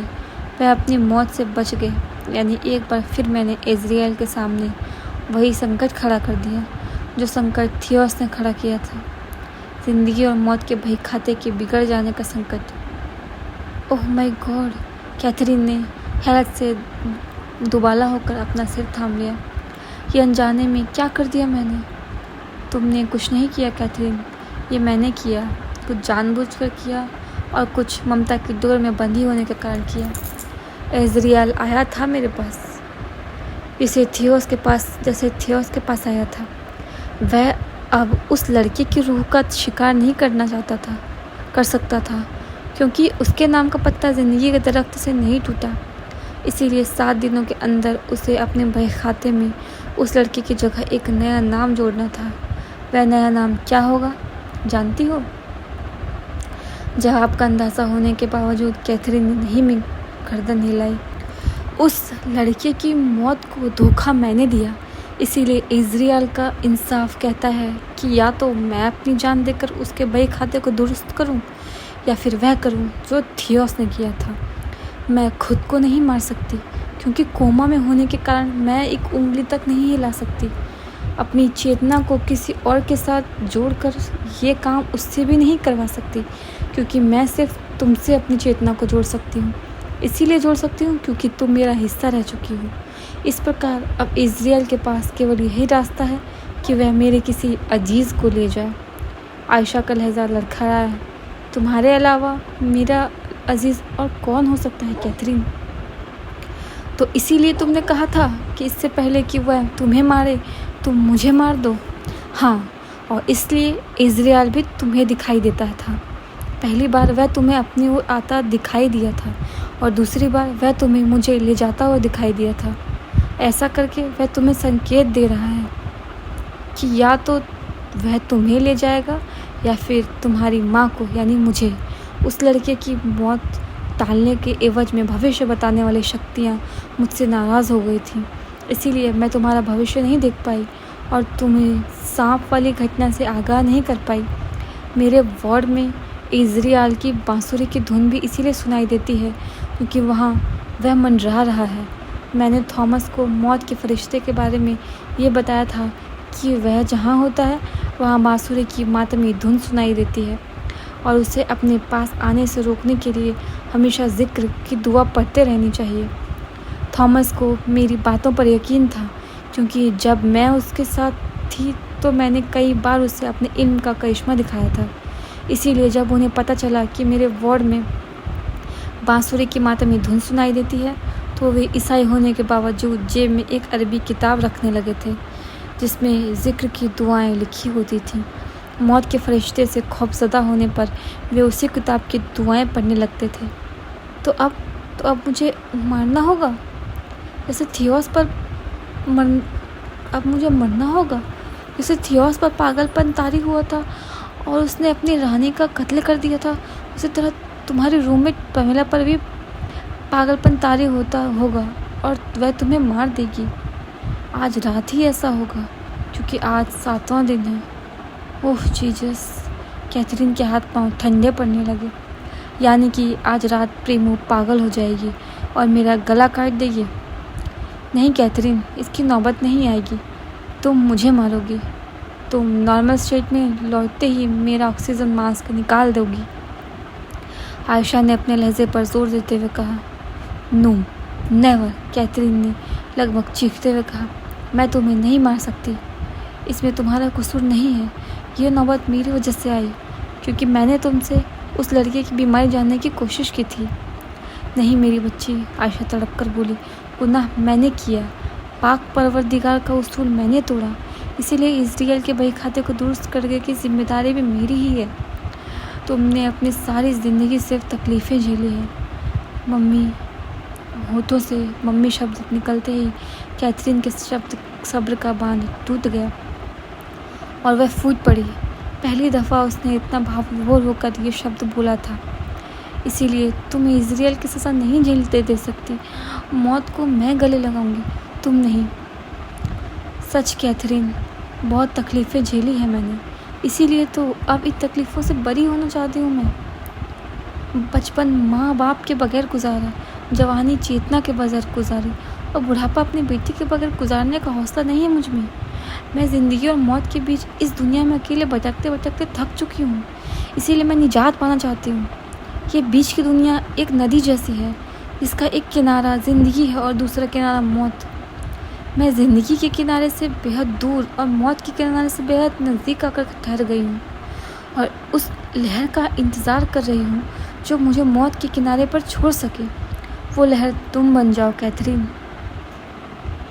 मुझे मुक्त कर दो। जो गुनाह मैंने किया उसकी सज़ा खुद को देकर तुम कोमा में पड़ी हुई अपनी माँ को एक अंतहीन दर्द के सिवा कुछ नहीं दोगी। अगर तुम्हें सचमुच लगता है कि तुम्हारी माँ ने तकलीफ़ें झेली हैं, तो मुझे उससे मुक्त करो, ना कि उसकी तकलीफ़ों को बढ़ाओ। तुम एक बार मम्मी कहकर मुझसे लिपट जाओ और फिर अपने दुनिया में जाकर मुझे मुक्त कर दो। उस दुनिया में मिसेस ब्रिगेंजा है जो तुम्हें अपनी बेटी कहती है, अपने बच्चे को तो हर कोई गले लगाता है, लेकिन दूसरों के यतीम बच्चों को गले लगाने वाले बहुत कम होते हैं, और मिसेस ब्रिगेंजा उन्हीं बहुत कम लोगों में से है। उन्होंने तुम्हें अडॉप्ट किया है और वो दिया जिसके लिए मैं हमेशा तरसती रही। तुम्हें कभी किसी लाइन का हिस्सा नहीं बनना पड़ा, तुम्हें चुने नहीं जाने के गम में रात भर आंसू नहीं बहाना पड़ा, तो सिर्फ इसीलिए क्योंकि तुम्हारे जन्म लेते ही मिसेस ब्रिगेंजा ने तुम्हें अपने आंचल की छाँव में ले लिया। तुमने कभी भी दिल से उन्हें माँ नहीं माना, लेकिन उन्होंने तुम्हें हमेशा दिल से अपनी बेटी माना है। तुम दुनिया की पहली मम्मी हो जो अपने बेटे को छोड़कर जाना चाहती हो। हाँ, क्योंकि अगर मैं नहीं जाऊंगी तो मेरी बेटी मुझे छोड़कर चली जाएगी। कैथरीन सिसकने लगी। उसे भी एहसास था कि आयशा को मार देना ही व्यवहारिक दृष्टि से उचित था, क्योंकि माँ के जिंदा रहने की दशा में बेटी का मरना तय था, जो ज़िंदगी और मौत के बीच फंसी एक माँ के लिए और भी कष्टदायक होता। क्या तुम मुझे फिर कभी हिदायतें देने नहीं आओगी? क्या हम फिर कभी नहीं मिलेंगे? नहीं, आयशा ने बगैर किसी भूमिका के संक्षिप्त उत्तर दिया। क्यों नहीं आओगी? तुम तो काला जादू जानती हो ना। तुम अपनी रूह को इस दुनिया से जोड़े रख सकती हो, जैसे इस कोमा में होने का बावजूद मुझसे जुड़ी हुई हो, जैसे उस रात हॉस्टल में मुझसे मिलने आई थी। मैं अब तुमसे नहीं मिल सकती और ना ही तुमसे जुड़ सकती हूँ, क्योंकि कायदे के खिलाफ है। मैं पहले ही अल्लाह के कायदे की मुखालफत कर चुकी हूँ, अब और नहीं कर सकती। मैं अब किसी भी तरीके से इस दुनिया से जुड़ी नहीं रह सकती। इसकी एक वजह भी यह भी है कि इज़राइल मेरी रूह को मेरी कब्र में कैद कर देगा, जहाँ से वह क़यामत के दिन से पहले नहीं निकल पाएगी। माँ बेटी के बीच धारदार खामोशी छा गई। कैथरीन के लिए ये फैसला आसान नहीं था, लेकिन फिर भी उस खामोशी के दरमियान उसने खुद को इसके लिए तैयार किया, और फिर एक फ़ैसले पर स्थिर होने के बाद उसने सजल नेत्रों से आयशा की ओर देखा। आयशा अपनी बाहें फैलाए हुए उसी को देख रही थी। कैथरीन तड़प कर माँ की बाहों में समा गई। मैं जीसस क्राइस्ट से प्रे करूँगी कि अगर वो मौत के बाद इंसानों को नई ज़िंदगी देते हैं, तो उस ज़िंदगी में एक बार फिर मुझे तुम्हारी ही बेटी बनाएं, और उस नई ज़िंदगी में हमारे बीच ना तो कोई काला जादू हो और ना ही कोई मिसेस ब्रिगेंजा। मैं भी कब्र में लेटकर अल्लाह ताला से यही दुआ करूँगी कि मेरी बेटी लंबी उम्र जी कर मरने के बाद अगर नई ज़िंदगी पाए तो फिर से मैं ही उसकी माँ बनूँ। आयशा ने कैथरीन के सर पर हाथ फेरते हुए कहा, तो मिसेस ब्रिगेंजा को कभी ये एहसास नहीं होने दोगी कि तुम हकीकत से वाकिफ़ हो, तुम उनकी बेटी नहीं हो। ये दुनिया के सामने कभी नहीं ज़ाहिर करोगी। यही तुम्हारे लिए मेरी आखिरी हिदायत है। अलविदा कैथरीन, अलविदा। कैथरीन आयशा की बाहों में सिमटे हुई तब तक सिसकती रही जब तक कि किसी ने उसे झकझोर नहीं दिया। उसने हड़बड़ा कर आँखें खोली। वह फिर से वार्ड में थी और उसे एल्बर्ट ने इस कदर थामा हुआ था जैसे वह गिरने वाली रही हो। उसने अचंभित होकर अपने इर्द गिर्द यूं देखा जैसे उसकी आंखें किसी दूसरी दुनिया में खुली हों। आयशा पहले की ही भांति बेड पर बेजान पड़ी हुई सीलिंग को घूर रही थी। उसके पास ही शायरा थी। एल्बर्ट के पीछे प्रमीला थी, जो विस्मय में डूबकर उसे ही ताक रही थी। डॉक्टर विश्वास अब तक वार्ड में नहीं लौटे थे। कैथरीन ने अपनी कलाई पर नज़र डाली, जो अब आयशा के हाथ से छूट चुकी थी। आयशा का हाथ बेड से नीचे हवा में लटकने लगा था। कैथरीन ने उसे बेड पर किया। आप खड़े खड़े ही शायद गहरी नींद में चली गई थी कि मिस कैथरीन? आप गिरने वाली थीं, इसीलिए हमने आपको थाम लिया। कैथरीन की उस रहस्यमय अवस्था को संबोधित करने के लिए गहरी नींद शब्द का इस्तेमाल करते हुए एल्बर्ट का लहजा आशंकित था, क्योंकि शायद उन्हें भी एहसास था कि कैथरीन की वह अवस्था नींद नहीं थी, नींद से बढ़कर थी। लगभग 15 मिनटों के लिए वह एक अद्भुत अवस्था में चली गई थी। उसकी आंख बंद हो गई थी और अंग प्रत्यंग हरकतें करना भूल गए थे। उसकी चेतना जब तक आयशा की चेतना के साथ एकाकर थी, तब तक वह वार्ड में मौजूद लोगों को किसी पाषाण प्रतिमा सदृश दिखाई दे रही थी। मैं गहरी नींद में नहीं थी फादर, कैथरीन ने भावुल लहजे में कहा। मैं आयशा मैम से मिलकर आ रही हूँ। मैं भी उसी स्टेट में लौट कर आ रही हूँ जिस स्टेट में आयशा मैम 23 सालों से है। कैथरीन के दावे पर फादर चौंक पड़े। प्रमीला खौफजदा हो गई और शायद हैरान रह गई। You mean near death experience? Albert की भवें संकुचित हुई। पता नहीं, कैथरीन ने पूर्ववत लहजे में कहा। उस पर स्टेट में मैंने जो कुछ महसूस किया, मुझे जो कुछ पता चला, उस पर कोई यकीन नहीं करेगा। मैं चाहती भी नहीं कि कोई उस पर यकीन करे, क्योंकि ये मेरे और कैथरीन ने आयशा और दृष्टिपात करते हुए आगे कहा। आयशा मैम के बीच की बातें हैं। क्या आपको आपके सवालों के जवाब मिल गए? एल्बर्ट के चेहरे पर गहरी उलझन थी। ना तो वो कैथरीन की बातों को खारिज कर पाने की स्थिति में थे और ना ही स्वीकार कर पाने की स्थिति में। हाँ, लेकिन मुझे उसकी कीमत चुकानी है। मुझे आयशा मैम को मुक्त करना है। कैथरीन आयशा की ओर बढ़ी। No Catherine, you can't do this. Catherine के इरादे भांपते ही एल्बर्ट ने तीव्र स्वर में विरोध किया। मैं जानती हूँ कि मैं ये नहीं कर सकती, पर मुझे करना होगा, क्योंकि मैं आयशा मैम को दर्द से सिसकते हुए देखकर आ रही हूँ। वे ज़िंदगी से बहुत दूर और मौत के बेहद नज़दीक जाकर ठहर गई है। वे अब ज़िंदगी की ओर कभी नहीं लौट सकती। इसीलिए please let me do this father. मैं बस थोड़ी देर के लिए ऑक्सीजन मास्क अलग कर दूँगी। कंप्यूटर पर सिग्नल के गायब होते ही हमारा काम हो जाएगा और मैं मास्क दोबारा लगा दूँगी। हम चारों के अलावा और किसी को नहीं पता चलेगा कि आयशा मैम की मौत कैसे हुई। कैथरीन को ऐसी बातें करते देख प्रमिला के रोंगटे खड़े हो गए। उसने अपने दोस्त को घूरा। उसे यकीन नहीं हुआ कि किताबों में सिर गड़ाए रहने वाली वह लड़की आज किसी को मारने के लिए इतनी व्याकुल है। हाँ नर्स आंटी, कैथरीन ने शायरा को लक्ष्य करके कहा। अब यही एक रास्ता है, इस वार्ड में बांसुरी की डरावनी आवाज़ें ख़त्म करने का। कैथरीन के मुंह में बांसुरी का जिक्र सुन शायरा हैरान रह गई। उसे यकीन होने लगा कि उस लड़की को कोई अंतरिंद्रिय अनुभव हुआ है, वरना उसे ये बात नहीं पता होती। वह कोई प्रतिक्रिया नहीं व्यक्त कर सकी। अपने तर्क से सबको खामोश करके कैथरीन आयशा से मुखातिब हुई। इस बार उसे किसी ने नहीं रोका। बिस्तर पर बेजान पड़ी आयशा की दर्दनाक हालत को देख शायद एल्बर्ट और शायरा को भी यही लगा था कि 23 सालों से कोमा की नींद सो रही उस औरत का अब मौत की नींद सो जाना उसके हित में था। ऑक्सीजन मास्क निकालने से पहले कैथरीन ने वार्ड के दरवाजे पर नज़र डाली।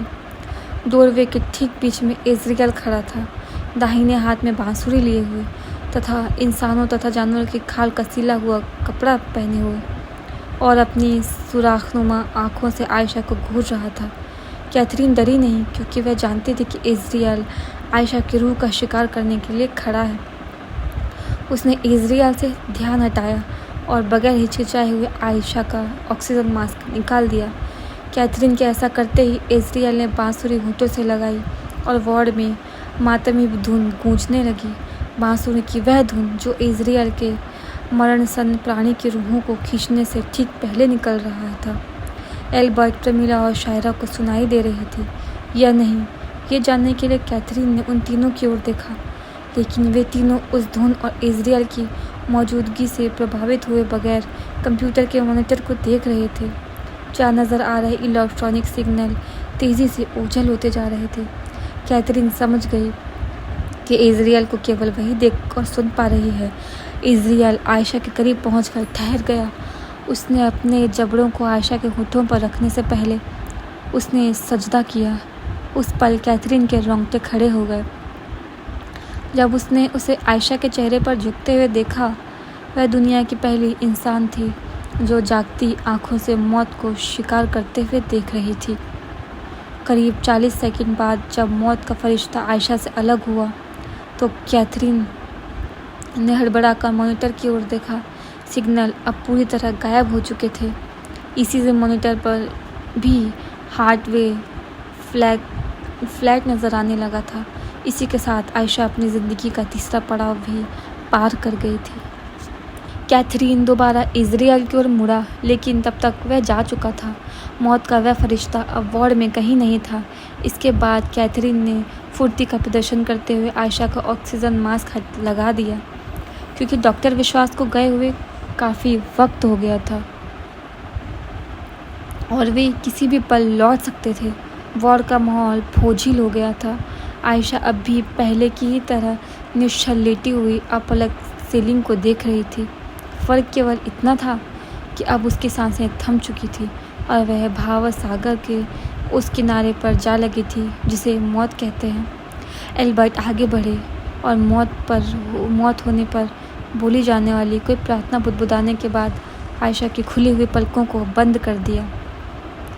ठीक उसी पल दरवाजे पर किसी के आने की आहट सुनाई पड़ी। आने वाले डॉक्टर विश्वास थे।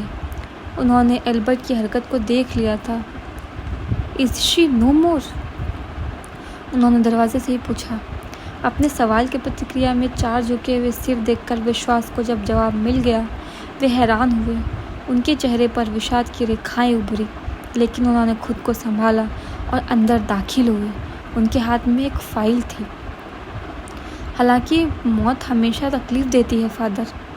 विश्वास ने कैथरीन पर एक गहरी नज़र डालने के बाद एल्बर्ट को लक्ष्य करके कहा, लेकिन ये मौत उनके लिए एक वरदान होती है जो ज़िंदगी जीने के नाकाबिल होते हैं।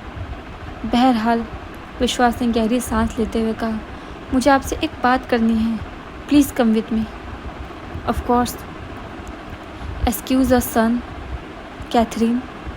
डॉक्टर विश्वास ने कैथरीन से कहा और एल्बर्ट को लिए हुए वार्डन से बाहरी राहदरी में आ गए।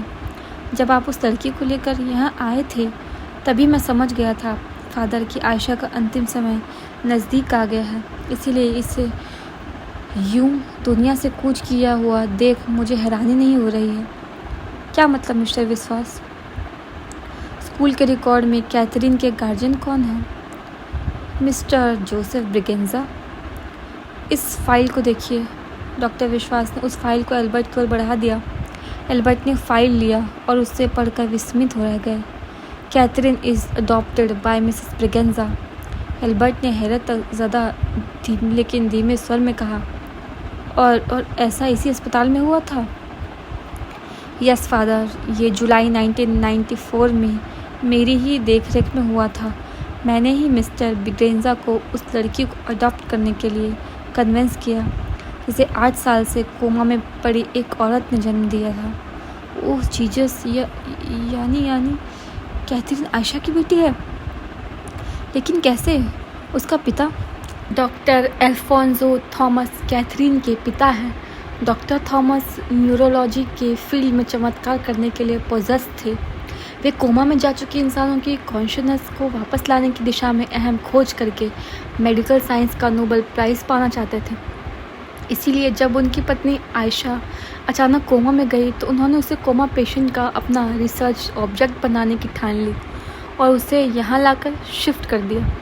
जब वे 8 सालों तक आयशा पर मामूली गैर मामूली सर्जरी, फिजियोथेरेपी और न्यूरोथेरेपी आजमाते रहे, लेकिन कोई सकारात्मक नतीजा सामने नहीं आया, तो ना जाने कहाँ से उनके दिमाग में ये बात बैठ गई कि अगर आयशा प्रेग्नेंट हो जाए तो प्रेगनेंसी के दौर में फीमेल बॉडी में होने वाले हार्मोनल चेंजेस दिमागी हार्मोनल के साथ मिलकर कुछ चमत्कारी कॉन्सिक्वेंसेस क्रिएट कर सकते हैं।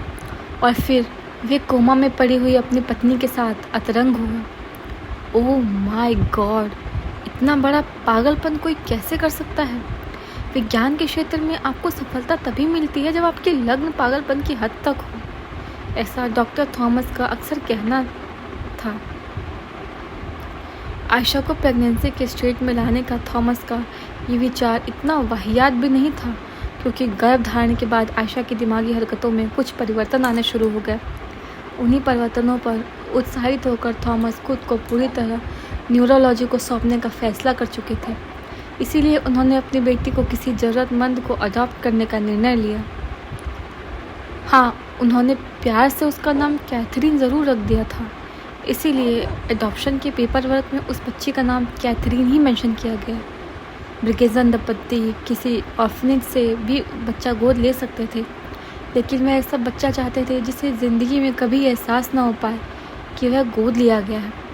इसीलिए उनकी पहली और आखिरी प्राथमिकता ये थी कि नवजात बच्चा हो। इसके लिए उन्होंने लंबे समय से मुझे हिदायत दे रखी थी कि अगर हॉस्पिटल में कभी ऐसा कोई केस आए तो मैं उन्हें हर हाल में इन्फॉर्म करूं। हालांकि कैथरीन की कहानी जानने के बाद मिस्टर ब्रिगेंजा को हिचकिचाहट थी, लेकिन मैंने उन्हें भरोसा दिलाया कि बच्ची नॉर्मल होगी, एबनॉर्मल नहीं। ये पूरी कहानी अस्पताल प्रशासन, आयशा को अटेंड करने वाली नर्स शायरा बानो, मिस्टर ब्रिगेंजा और मेरे अलावा कोई नहीं जानता। पेपर वर्क के दौरान प्रेगनेंसी का एक फेक केस क्रिएट किया गया और ये दिखाया गया कि बच्ची की डिलीवरी के बाद बाप उसकी मां को लेकर अस्पताल से रफू चक्कर हो गया। डॉक्टर विश्वास थोड़ी देर तक खामोश रहे, फिर बोले, भगवान की लीला अपरंपार होती है फादर। शायद आयशा अपनी बेटी को ही देखने के लिए इतने सालों तक कोमा में होने के बावजूद सांसें ले रही थी। बाय द वे, ये बात कैथरीन तक ना पहुंचने पाए डॉक्टर, इसका ध्यान रखना होगा हमें। बिल्कुल रखना होगा फादर, और हम रखेंगे भी। आयशा की मौत के बाद डॉक्टर विश्वास सक्सेना ने थॉमस से संपर्क साधने की हर संभव कोशिश की, मगर सफल ना हो सके। उसका सिम आउट ऑफ यूज़ हो चुका था, आवास पर ताला लटक चुका था। वे बगैर कोई निशान छोड़े इस कदर विलुप्त हो गए थे कि उनके पड़ोसी तक ना बता सके कि वे आखिरी बार कब दिखे थे। अंततः विश्वास ने यह मान लिया कि उन्होंने आयशा के साथ जो किया था उसकी ग्लानि के कारण वे एकांतवास को चले गए। आयशा का फ्यूनरल विश्वास ने ही अपनी देखरेख में इस्लामिक रीति रिवाजों से संपन्न करवाया। फादर एल्बर्ट भी फ्यूनरल में शरीक हुए। इस प्रकार आयशा की दारुण कथा हमेशा के लिए सुपुर्दे खाक हो गई। कैथरीन हॉस्टल के कमरे में बैठी हुई स्टाफ की ग्रुप फोटो में आयशा को ही देख रही थी। हालांकि फ़ोटो में उसके चेहरे पर नज़र आ रही मुस्कान और जिंदा दिल होने का सबूत पेश कर रही थी, मगर कैथरीन जानती थी कि वह सबूत फर्जी था। असल में वह मुस्कान आयशा के होठों पर इसीलिए काबिज था ताकि उसका दर्द उस मुस्कान की आड़ में छिपा रहे और कैमरा उसे कैद ना कर पाए। लव यू मम्मी, कैथरीन के होठों से अनायास ही निकल पड़ा। वह कुछ और भी कहने जा रही थी, लेकिन दरवाजे पर आहट सुनकर थम गई। उसने तुरंत खुद को संभाला और आंखों की कोरों पर चमक रहे आंसुओं की बूंदों को पोंछ लिया। उसने प्रमिला को भी नहीं बताया था कि आयशा उसकी क्या लगती थी। आवाज़ का रहस्य क्या था? इस सवाल के जवाब में उसने उसे किसी फैंटेसी फिल्म की कहानी सुना दी थी और बाल सुलभ बुद्धि वाली प्रमिला ने उस पर यकीन भी कर लिया था। वह दरवाजे की ओर मुड़ी। वहाँ खड़ी प्रमिला को देखते ही हंस हंस कर लोटपोट होने लगी। प्रमिला ने वेफर्स कुरमुरे के साथ साथ और भी ना जाने कितनी चटपटी चीज़ों की 8-10 लड़ियाँ अपने कंधों पर, हाथों पर और गले पर लटका रखी थी। इस वक्त वह वेफर बेचने वाले किसी वेंडर की तरह नजर आ रही थी, लेकिन इससे भी हैरतअंगेज बात यह थी कि वह गंभीर थी, हद से ज़्यादा गंभीर। क्या हुआ? कैथरीन को हंसता देख वह भावहीन लहजे में पूछा, तू हंस क्यों रही है? इतने पैकेट किस खुशी में? सीनियर्स पार्टी दे रहे हैं क्या? नहीं, उसने अप्रत्याशित उदासी भरे लहजे में जवाब दिया और वेफर्स की लड़ियों को एक एक करके अपने बदन से उतार कर बेड पर रखने लगी। फिर ये सब क्या? क्यों? तूने कुरियर का बिज़नेस बंद करके वेफर्स का बिज़नेस शुरू कर दिया क्या? प्रमिला ने कोई जवाब नहीं दिया और बेड से नीचे रेंग गई। जब वह 2 मिनट बाद बेड के नीचे से बाहर आई तो उसके हाथ में गुल्लक थी। कैथरीन कुछ कहती इससे पहले उसने गुल्लक को फर्श पर पटक कर तोड़ दिया। जब फर्श पर 1, 2 और 5 के अनगिनत सिक्के बिखर गए तो वह वहीं फर्श पर बैठकर किसी बूढ़ी महिला की तरह ध्यान से उन सिक्कों को गिरने लगी। उसकी इस हरकतों में कैथरीन की भी दिलचस्पी जाग गई।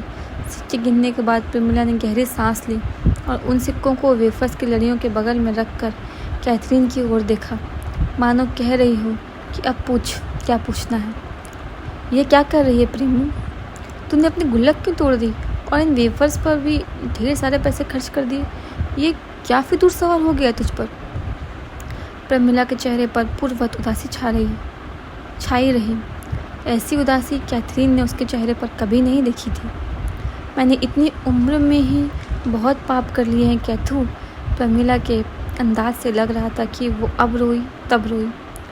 ये तो पहले भी कह चुकी है। हाँ, पर मैंने तुझसे हमेशा एक सीक्रेट रखा। मैंने तुझे कभी ये नहीं बताया कि मैं फादर के सामने आने से क्यों डरती थी। ये तो कोई पाप नहीं हुआ। एनीवे, चल बता दे क्यों डरती थी, और ये भी बता दे कि तेरी कुरियर कंपनी का क्या चक्कर था।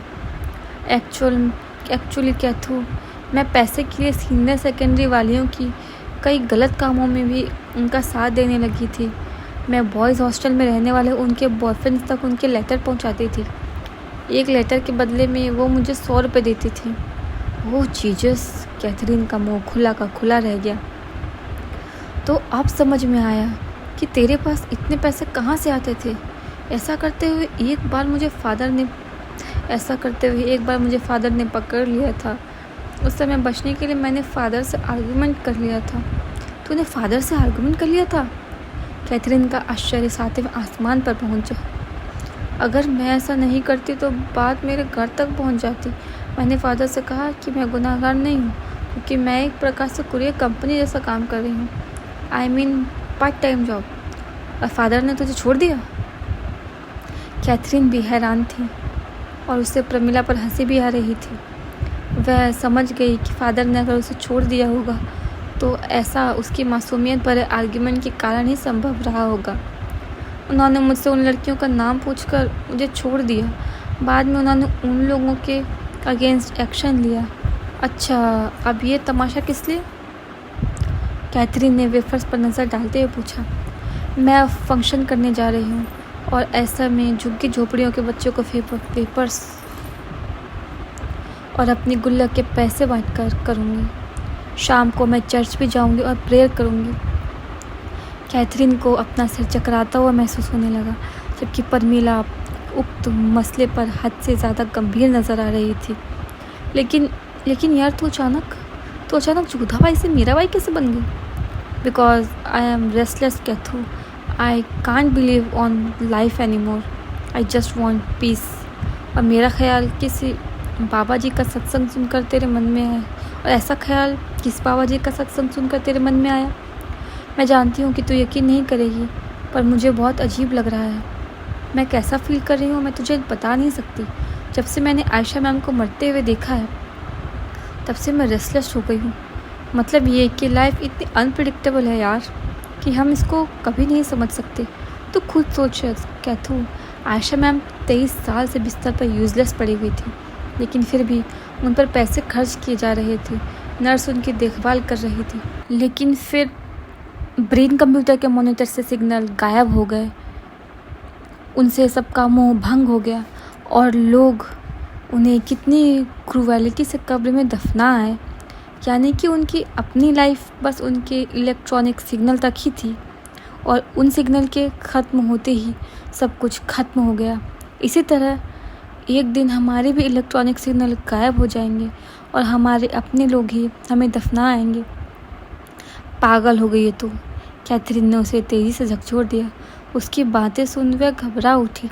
इसीलिए नहीं कि उसकी बातें निरर्थक थी, बल्कि इसीलिए क्योंकि उसकी बातें हद से ज़्यादा गंभीर थी। इतनी गंभीर कि अगर वो उसके मन में गहराई तक बैठ जाती तो उसे कहीं का नहीं छोड़ती। यही तो वैराग्य है जो कभी भी किसी भी उम्र के इंसान में किसी भी घटना को देखकर जाग सकता है, जो एक राजकुमार को भी आधी रात को महल छोड़ने पर विवश कर सकता है। तू बेबी एलिफेंट है, कैथरीन ने उसे ची विगी करते हुए कहा। और सबसे बड़ी बात, तू कोमा में नहीं है, इसीलिए तेरे जिंदा होने का सबूत कोई इलेक्ट्रॉनिक सिग्नल नहीं, बल्कि कैंटीन में पड़ा हुआ उधारी वाला मोटा सा रजिस्टर है। जब तक तू मोचू अंकल का पूरा उधार नहीं चुका देती तब तक वो तुझे मरने नहीं देंगे। हाँ, एक बात ज़रूर अच्छी हुई है तेरे साथ। आयशा मैम को पास होता हुआ देख तूने बहुत अच्छा लेसन सीख लिया है। अब तू पुअर बच्चों की हेल्प किया करेगी और भोले भाले छोटे बच्चों को फुसलाकर उनके वेफर्स नहीं खाया करेगी। और तू भी एक लेसन सीख ले कैथरीन, प्रमिला ने सुबकते हुए कहा। मिसेस ब्रिगेंजा, ये लेसन सीखना मैं ज़रूरी नहीं समझती। कैथरीन ने प्रमिला की बात तेज़ी से काटकर अपने सेलफोन का डिस्प्ले उसके सामने करते हुए कहा, क्योंकि मैंने ऑलरेडी सीख लिया है। कैथरीन की कॉन्टैक्ट लिस्ट में जो नंबर कभी हिटलर नाम से सेव हुआ करता था वह अब मम्मी नाम से सेव था।